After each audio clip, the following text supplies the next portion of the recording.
안녕하십니까, YH의 유성환입니다. 오늘은 여기 전북 무주에 목조주택을 현장 건축한 신축주택을 소개해 드리려고 이 영상을 찍게 되었습니다. 구조는 목구조고요. 1층에는 27평, 바닥이 한 7평 정도 되어 있습니다. 포치 부분이 앞에 전체도 다 나와 있는데, 이게 앞에 여기가 6평입니다. 저희가 처음에 여기 건축주 현장에 미팅을 하러 왔을 때 건축주분께서 이쪽으로 보고 이제 이렇게 집을 짓자 이렇게 얘기하셔서, 그건 아닌 것 같다. 아싸리 이쪽을 보자. 이미 전망을 보려고 하는 거 아니냐. 그래서 건축주분과 협의하에 집을 이제 이쪽으로 앉히고 이쪽 전망을 보게 만들어 드렸거든요. 그래서 정말 좋아하시고 잘했다고 얘기를 해주셔서 저는 솔직히 기분이 좀 좋죠. 왜냐면 이렇게 건축주분들이 워낙 마음에 드셔하시고 이게 만족도가 높으니까 그걸로 인해서 저도 기분이 좋고요. 정말 집 잘 지었다고 얘기를 해주시는 그 말 한마디가 저는 너무너무 감사합니다. 여기 보시면 저 앞에 이 두 공간은 흙으로 이렇게 마사토로 마감을 지어놓은 이 공간은 내년 봄에 건축주분께서 조금은 텃밭을 하시고 나머지는 잔디를 심으신다고 해서 이렇게 정리를 해드렸고요. 들어오는 주차장하고 이렇게 마당 나머지 부분은 이게 돌처럼 보이지만 실제 돌이 아니고요. 콘크리트를 부어서 이렇게 문양을 찍는 게 있습니다. 예, 그거를 하시자고 말씀드려서 이렇게 문양을 찍게 되었습니다. 사이딩 색상도 건축주분께서 직접 다 고르셨거든요. 여기는 코너석을 다 시공을 했고요. 그리고 여기는 코너석을 쓰면 여기가 너무 많이 빕니다. 그래서 또 보기가 싫어서 각을 쳐서 마감을 지었습니다. 여기는 이제 저희가 보통 나무도 하기도 하고요. 대부분은 이제 각간을 세우죠. 각간을 세워서 여기다가 이제 하지 작업을 해서 다시 합판 치고 세라믹을 시공하고요. 얘는 5mm 클립을 썼습니다. 5mm 클립에서 다 띄워가지고 시공을 다 해놨습니다. 닉목도 다 박아서 작업을 하고요. 네, 그게 세라믹 사이딩의 기본이니까요. 닉못이 뒤에 합판에 박히는 건 의미가 없다고 보시면 됩니다. 뒤에 스터드에 정확하게 박혀줘야 힘을 받고 있어요. 닉못을 박는 이유는 처지는 걸 방지하기 위해서인데 그게 합판에 박히면 의미가 없지 않습니다. 여기 쓰는 클립도 마찬가지입니다. 클립에 쓰는 피스가 정확하게 스터드에 꼽혀줘야 됩니다. 합판에서 박힌 거는 조금만 흔들어 버리면 빠져버립니다. 그래서 지지는 못 버티는 거고. 그래서 그는 시공을 조금만 신경을 쓴다면 정말 좋은 자재라고 보시면 됩니다. 그리고 처음에 제일 먼저 해야 되는 게 사이딩은 이게 수평목도 놓지만 섀도목을 치고 그러고 나서 시공이 돼야 정확하게 스터드에 피스가 박히겠죠. 클립도 고정이 되겠죠. 그렇게 꼭 시공을 좀 했었으면 좋겠습니다. 사람들이. 지붕은 일본 경기합니다. 블랙을 해달라고 해서 저희가 블랙을 시공을 해드렸고요. 저희 YH에서는 징크보다 기아를 많이 선호합니다.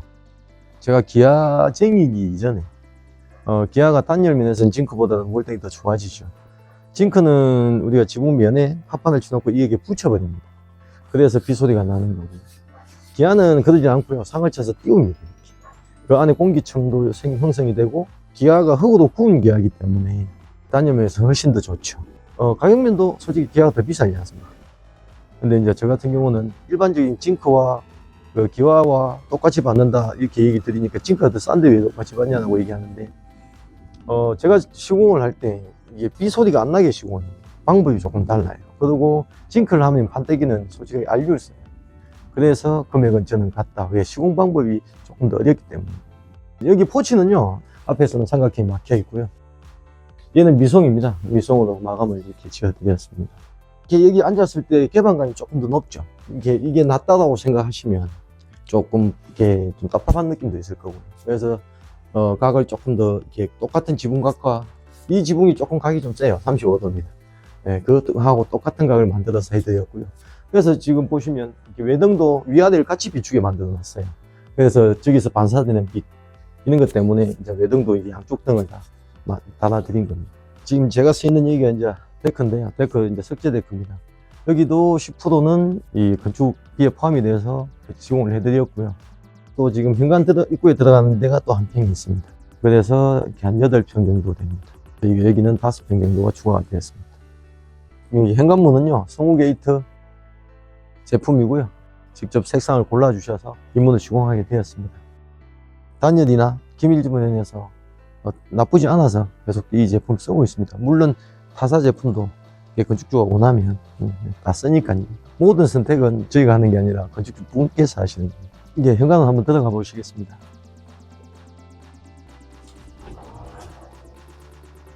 여기가 이제 현관인데요. 항상 저희가 쓰는 자동문, 중문 자동문을 시공을 해드리고 있고요. 여기 이제 이게 한샘에서 설치한 신발장. 밑에는 간접 조명을 넣었고요. 현관벽도 다 타일로 이렇게 시공을 해드렸습니다. 타일을 시공을 하고 나면 때가 안 타니까 또 좀 더 오래 깨끗하게 쓰실 수 있으니까 이렇게 타일로 다 시공을 해드리고 있습니다. 저희가 기본으로 잡아놓은 타일 종류라는 게 있습니다. 근데 그 이상을 벗어나면 그에 대한 제품의 값을 받고는 있습니다. 들어오면 바로 오른쪽에 작은 방이 하나 있고요. 화장실, 거실, 그리고 앞에 이게 주방이 하나 있습니다. 그리고 주방 옆에 다용도실 겸 보일러실, 안방, 그리고 옆에는 드레스. 건축주가 너무나도 좋아하시는 다락이 있습니다. 거실에 그냥 이렇게 보시면 천정이 많이 높아요. 대략 뭐 한 5m 정도 됩니다. 이 집은 제가 이 다락을 올라가는 공간이나 이런 것들 때문에 일부러 그냥 더 높이 오픈을 시켜놨습니다. 배가 올라갔을 때 어느 정도의 공간이 나와야 돼. 그래서 많이 조금 높여놨습니다. 그리고 당연히 실링팬은 설치를 해드렸고요. 지금 이런 공간이면 겨울에 보일러를 떼면 모든 뜨거운 공기가 위로 와 있습니다. 그래서 그걸 내려주지 않으면 공기 순환이나 온도가 똑같이 이루어지지 않기 때문에 그래서 실링팬을 달아야 됩니다. 그리고 이제 이쪽에는 온도로 이렇게 포인트를 담벽을 이렇게 시공을 해드렸고요. 가루가 떨어지는 것을 막기 위해서 발수 코팅제까지 다 발라가지고 시공을 해드렸습니다. 여기는 이제 벽걸이 큰 거, 이 건축주분께서 막 사장님께서 TV는 커야 된답니다. 땀만 10만원 거 단다고. 그래서 여기에 포인트를 좀 달라 해서 저희가 이렇게 뭐 타일로 시공을 해드렸습니다. 이게 창호는 독일 레아웃 창호 47mm로 시공이 되었고요. 3중 유리입니다. 유리가 총 3개인데요. 제 바깥의 창 유리는 다 강화유리를 쓰고 있습니다. 그렇게 시공이 되는 창들입니다. 결국은 단열 때문에 쓰는 거고요. 기밀 때문에 솔직히 가격을 좀 내리시면 좋겠어요. 너무 비싸게 받아. 그래서 비싸다는 게 좀 단점이고, 사용을 하시는 분들이 처음에는 좀 불편해 하세요. 옆으로만 영원창을 쓰다가 이걸 쓰면 좀 불편할 수도 있는데, 조금만 쓰시다 보면 편해요. 환기식 낄 때 문이 잠긴 상태로 환기가 되니까. 저는 이 창을 선호하고 계속 이 창만 시공을 하고 있습니다. 그리고 벽체 단열은요, 여기가 중부 이 지역입니다. 그래서 나 등급을 쓰게 돼 있는데요. 여기는 다 가 등급을 시공을 해드렸습니다. 중부 1지역에 맞춰서 시공을 해드렸습니다. 이게 여기에서 들어가는 안에 단열재만 단열이 값이 있는 게 아니라 방습지, 하우스덱 같은 경우도 단열값이 있는 알코올 씁니다. 그래서 바깥 단열, 안 단열 여기는 2번을 한다고 생각하시면 됩니다. 이게 여기만이 아니라 제가 지금 집을 짓는 것들이 다 그렇게 작업을 하고 있습니다. 이 집도 마찬가지입니다. 저희가 지금 목소리가 계속 울리는데요. 목주택 단점이 방음이거든요. 층간소음과 방음입니다. 딱 2가지입니다. 저는 이게 기본적인 방음이죠. 일반 노래방에서 하는 방음, 그 기준에는 방음을 하고 있습니다. 밖에 벽에는 하우스덱 가지고 공기 통하게 만드는 거고요. 안에 벽에는 비닐과 부직포를 쳐요. 그러고 나서 또 합판을 치워서 꼴칩니다. 비닐은 소리를 막아주고 부직포는 흡수를 하기 때문이에요. 그래서 벽이 2개 지면 무조건 한 벽만 시공을 하고 있습니다. 그리고 목조주택은 실크를 시공을 하진 않습니다. 비닐이기 때문에 2벽을 다 시트를 시공해버리면 안에 결로생깁니다. 그래서 실크 시공을 하지 않습니다. 여기도 그라솔입니다. 그라솔이 단열 효과가, 가성비나 단열 효과가 정말 좋거든요. 유리 섬유인데요. 우리가 흔히 얘기하는 웜우프라고 있습니다. 따뜻한 지붕. 그 그라솔이 습을 안 먹게 만들어주는 구조가 웜우프입니다. 항상 단열 값을 갖고 있게 만드는 게 웜우프이기 때문에 레버트 벤트를 넣어서 공기가 통하게 만들고 그 벤트에 결로가 생겨도 이게 처마 밖으로 떨어지게 만들어 놨어요. 이게 벽이 있고 처마가 있으면 이 사이에 떨어지게 만들어 놨습니다. 네, 그래서 그라솔이 습을 안 먹고 항상 단열 값을 갖고 있게끔 만들었습니다. 난방은 가스 보일러입니다. 여기는 에코빌리지라 해가지고 가스 배관이나 도시가스가 다 들어와 있더라고요. 그래서 여기는 도시가스 난방이고요. 저희가 이렇게 엑셀을 항상 제가 시공을 할 때 설계사님 보고 부탁을 하기도 하고 그것 때문에 싸우기도 합니다.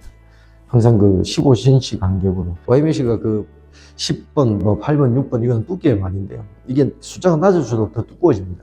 그래서 보통은 도로 쪽에 가면 6반을 쓰고, 근데 여기는 제가 보통 8반을 씁니다. 8반에 15cm 정각으로 된 걸 써서 한 15cm당 한 줄씩 간다고 보시면 되고요. 여기는 이제 잘라서 여기 한 털, 여기 한 털. 그리고 위에 한 털을 현관이나 뭐 화장실까지 같이 연결시켜 놓죠. 그래서 화장실도 따뜻하고 현관도 따뜻하고.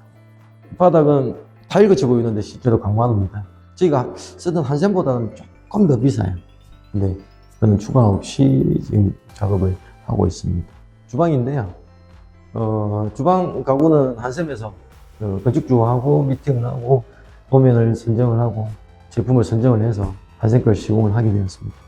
솔직히 제품이 어떤 게 들어오는지는 저는 시공되는 날 알아요. 제가 그냥 관여를 안 하고 건축주하고 아예 그냥 미팅을 시켜주니까. 단가, 그러니까 결국 견적서 받을 때는 개입을 합니다. 얼마까지 할인이 되는지 확인을 하고, 그러고 이제 할인된 금액을 확인을 하고 건축주가 돈을 보내드리고 그렇게 하고 있습니다. 건축주분께서 한샘을 한다라고 하면 제가 이제 한샘 본사 직원과 소개를 시켜드리고요. 그리고 금액을 소비자 가격이죠. 소비자 가격에서 한 20% 할인받아서 제가 이렇게 거래를 하고 건축주분께서 그 돈으로 사게 이렇게 해드리는 거고요. 여기는 뭐 한샘을 원하셨고 이렇게 시공을 하게 된 거고요. 건축주가 마음에 드는 걸 하는 겁니다. 굳이 한샘을 해야 된다 이건 없어요. 저희 층고가 2,700입니다. 그래서 높아요. 그럼 한샘 가구들 이렇게 설치를 하면 위가 깁니다. 그래서 저희가 이제 인테리어 작업을 할 때 얘 상부장 나오는 만큼 위를 내려서 이렇게 닫아내고 안에다 간접을 넣고 이렇게 인테리어를 해드리거든요. 그리고 여기 보시면 이제 이게 냉장고 자리인데요. 냉장고 자리도 돌출된 만큼 이렇게 디귿자로 내려서 여기도 간접을 넣어드렸습니다. 마감이 깨끗하게 나오게 하기 위해서 이렇게 작업을 하고 있습니다.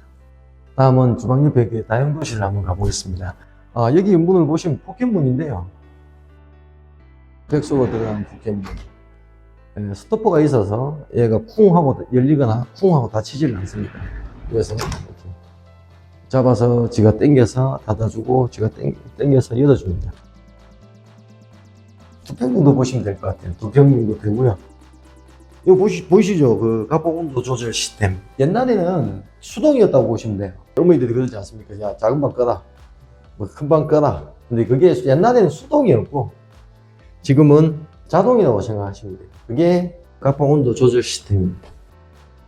그리고 여기 조금 올려놓은 거는요, 여기가 세탁기 자리입니다. 여기 보시면 세탁기 물 내려가는 배수구가 만들어져 있고요. 여기 보시면 보일러에서 이게 배수가 나와서 저기에 굽혀 있어요.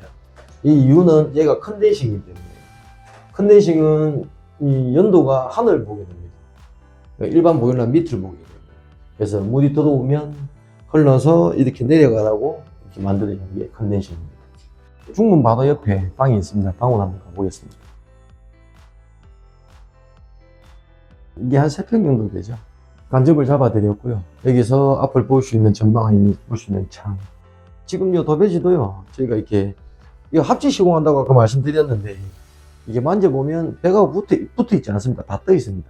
실크 시공처럼 배가 다 떠 있어요. 그렇게 시공을 해야 얘가 깨끗하게 나와요. 안 그러면 이렇게 네바디라고 석고 이염새 붙이는 테이프 같은 게 있습니다. 그 자국이 막 다 나와요. 이렇게. 그게 보기 싫어서 안에다가 네피넬 속지를 바르고 다시 백지를 바릅니다. 그러면 이렇게 벽하고 떠버리죠. 옛날보다는 도배식 시공비가 좀 많이 나와요. 뭐 많이 나와도 이렇게 깨끗하게 하기 위해서 그렇게 작업을 하고 있습니다. 자, 이번에는 중문 바로 옆에 왼쪽에 위치하고 있는 화장실을 한번 가보겠습니다. 이게 이제 1층 화장실인데요. 들어오시면 좀 작죠. 근데 여기 공간이 아까 전에 보일러, 세탁기 자리, 변기 비대 일체형을 하신다 해서 이렇게 시공을 해드렸고요. 그리고 조죽도 세면대를 놔드렸습니다. 밑에 선반과 이게 세면대를 만들었습니다. 비싸지요. 되게 비싸요, 얘가. 이게 저희가 얘 짜는 것만 대략 한 아연각관으로 짜면 한 50 정도 나가고요. 얘 요이죠, 볼 이게 한 17만 정도예요. 그럼 얘 사야 되죠? 그거 타일 붙여야 되잖아요. 한 75, 80만 원 먹어요, 얘가. 이렇게 하나 만드는데. 제가 뭐 돈을 더 추가를 받아야 되는지 받진 않았고요, 여기도. 그냥 다 기본으로 해드렸습니다. 하여튼, 조금 비싸게 쳐요, 네. 그냥 일반 우리가 세면대 달고 백붙이 달면 돈 10몇만 밖에 안 하는데, 몇 배입니까, 지금? 여기는 샤워. 우리가 철판으로 이렇게 상자를 짜서 넣어서 이렇게 또 선반을 다 만들어 드렸고요. 옛날에 초창기 때 저희가 얘를 세면보드를 감고 막 이렇게 시공을 한번 해봤었어요. 근데 그러다 보니까 하자가 많이 나요. 그래서 지금은 아예 여기에 딱 들어갈 수 있는 철판을 이렇게 갈바라고 하죠. 갈바가지고 이렇게 박스를 짜와서 아예 매립을 하고 그 위에다가 이렇게 타일을 시공을 합니다.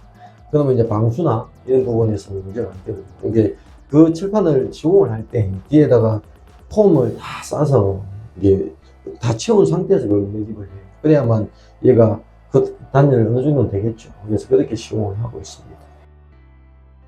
이것도 이제 건축주국에서 다 고르셨죠. 잼이 비싸요. 그래서 이렇게 시공을 해드렸고요. 단차는 지금 샤워하는데도 흘러나와서 물이 빠지게 만들어 놨습니다. 그래서 여기가 제가 서 있는 여기가 한 3cm 정도 조금 다운이 되어 있습니다. 자, 이번에는 그 안방 바로 옆에 있는 드레스룸 옷방을 한번 보여드릴게요. 건축주분께서 이렇게 같이 바로 옆에 문을 만들어 달라 하셔서 옷방은 햇빛이 제일 안 들어오는 게 좋습니다. 햇빛을 받으면 옷이 상하기 때문에요. 그래서 뗄 수 있으면 창을 잘 깨냅니다. 옷방은 최대한 어둡게 하는 게 좋다. 그리고 다음은 여기 안방입니다. 요게 한 3평 반, 4평 정도 된다 보시면 됩니다. 정말 좋죠. 딱 되어 있어가지고 이렇게 앞에 보게끔 창을 하나 내고요. 옆에도 이게 조금 큰 창을 옆에 보고 할 수 있게끔 창을 하나 더 냈습니다. 그리고 여기는 북박이장. 여기 이제 건축국에서 하장대 겸 북박이장을 이렇게 설치를 하셨고요. 여기는 이제 북박이장 때문에 아예 기역자도 이렇게 간접을 넣었어요. 그래서 이게 지금 나오는 공간이 조금 커요. 왜냐면 이 북박이장하고 위에 마감을 지어야 돼서. 그래서 나온 게 한 600 정도 나와 있습니다. 흰옥기 탁 있는 안방 화장실 한번 보여드리겠습니다.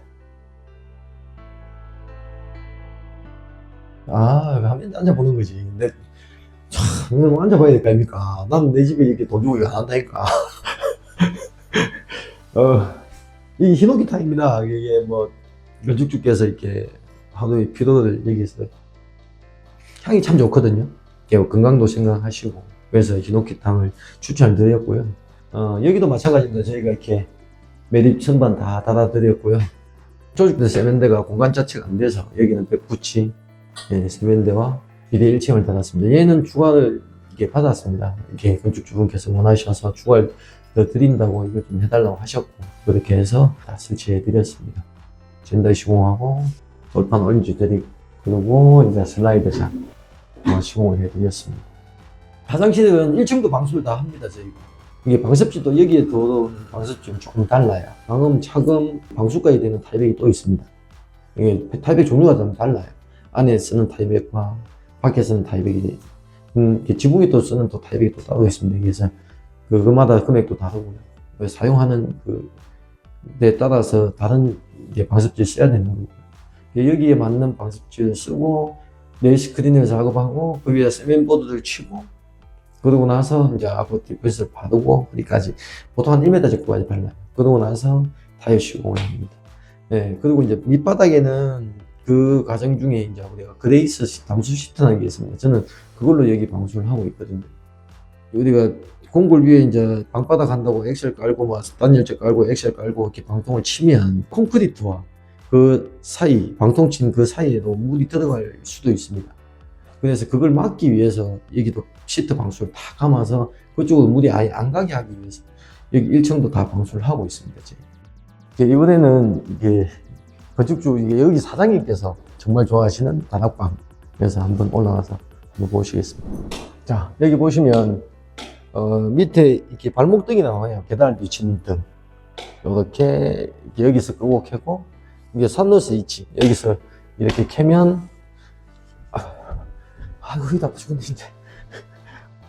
올라가서 얘를 끌 수 있게끔 요게 산노스 있습니다. 이렇게 설치를 해드리고요. 난 근데 제가 좀 전에 설치를 했는데요.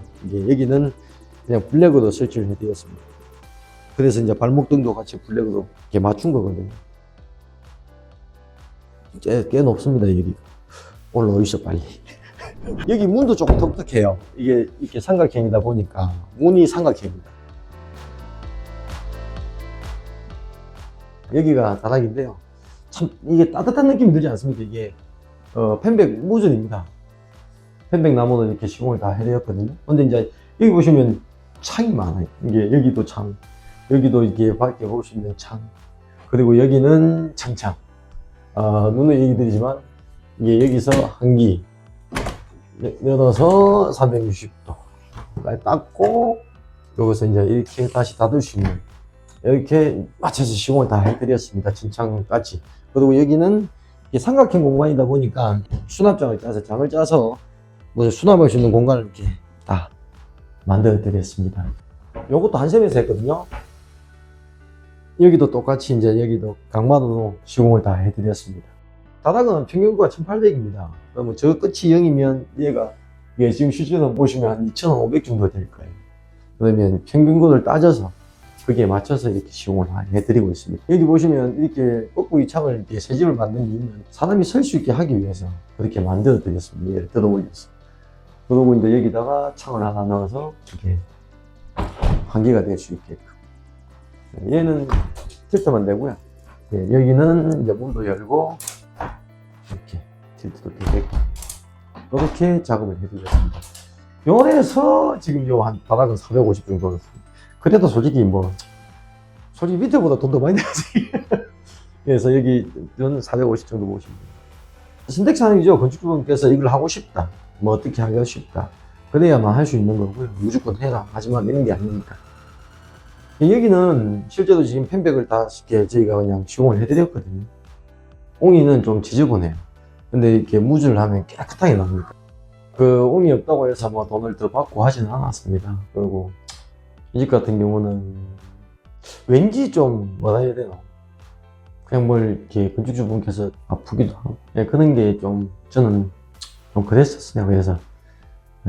그래서 이렇게 흰옥기탕도 그렇고 건축주분께서 좋아하시고 여기 집에 내려오셔서 좀 건강이 좀 회복됐습니다. 그냥 솔직히 그냥 해드렸습니다. 오늘 보신 저희가 현장 건축한 이 목주택이요, 지금 원래 앞에 영상에는 다 600만 원으로 올라가 있습니다. 근데 이게 솔직히 하다 보니까 너무 솔직히 안 남아서, 그래서 지금 여기는 평당 660만 원에 시공을 했고요. 다락은 450만 원에 시공을 하였습니다. 그 금액이 포함된 게 기초는 당연히 포함이 되어 있고요. 집은 기초가 시작이니까요. 여기는 동결 심도가 800입니다. 여기서 지금 실제로 1m 정도가 내려가 있습니다. 기초는 그리고 올라와 있는 거고요. 기초를 빼고요, 나머지를 하면 더 싸게 느껴지겠죠. 평당 얼마입니다 라고 하면. 근데 그걸 다 플러스를 한번 해보시면, 그러면 기초를 건축주가 하시면 지금 밑에 이렇게 돌 붙어 있지 않습니까? 저희가 기초에 돌 붙여 마감을 짓는데 그것까지 건축주가 다 하셔야 돼요.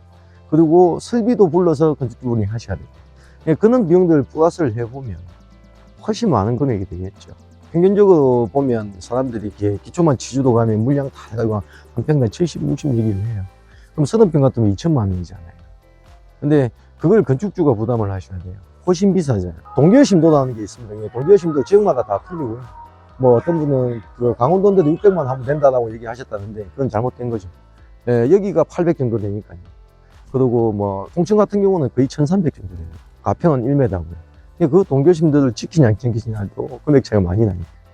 그래서 그거는 꼭 확인을 해보셨으면 좋겠습니다. 이게 뭐 어떤 업체는 모듈주택이 아니고 420만 원, 뭐 390만 원. 근데 나중에 이게 계약을 할 때 막상 가보면 뭐 추가 이런 식으로 되어 있어요.